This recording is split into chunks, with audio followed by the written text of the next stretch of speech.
5 कैमरे लगे हुए ने मेरे ते जिहड़े पूरी दुनिया इत्थे सुनदी भी ये प्रोग्राम जाना यूरोप तक, अरब ममालक तक, पूरे दुनिया के हर मुल्क ते प्रोग्राम चलना है।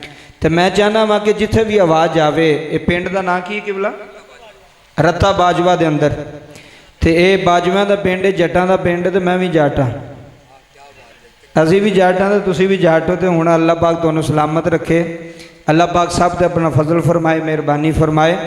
तो जिन्हें भी तुसी बैठे हो मुहब्बत ना बैठे हो, मुहब्बत ना आए हो।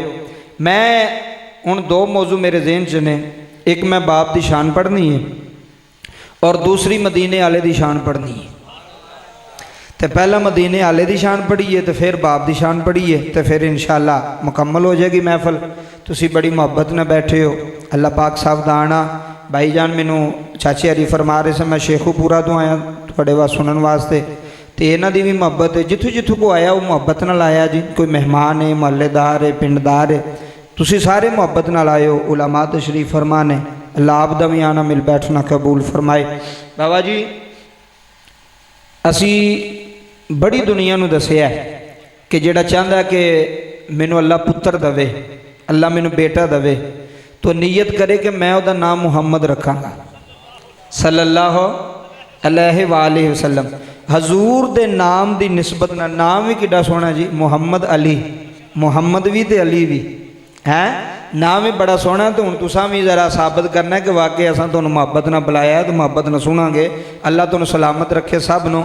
ते हजूर दी शान, हजूर दा मकाम असी की बयान कर सकने हैं, जिदा दर्जा ते जिदा मकाम मुस्तफा खुद बयान करन, अल्लाह दी ज़ात खुद मुस्तफा दा मकाम बयान करे। वरफ़अना लका ज़िक्रक, 3 सपारा है सूरत आलम नशराए। अल्लाह ऐलान, थोड़ा जिहा पुत्र उधर हो जा पिछे, उत्थे बह जा, जिथे जिदा मरतबा ते जिदा मकाम अल्लाह दा कुरान बयान पे करदा है कि सोहणिया असां तेरे वास्ते तेरे जिक्र नूं बुलंद कर छड़िया। ये नहीं दसिया भी बुलंद कीता किन्ना मैं, ये नहीं दसिया भी बुलंद किना कीता है, ये दसिया भी बुलंद कर छड़िया।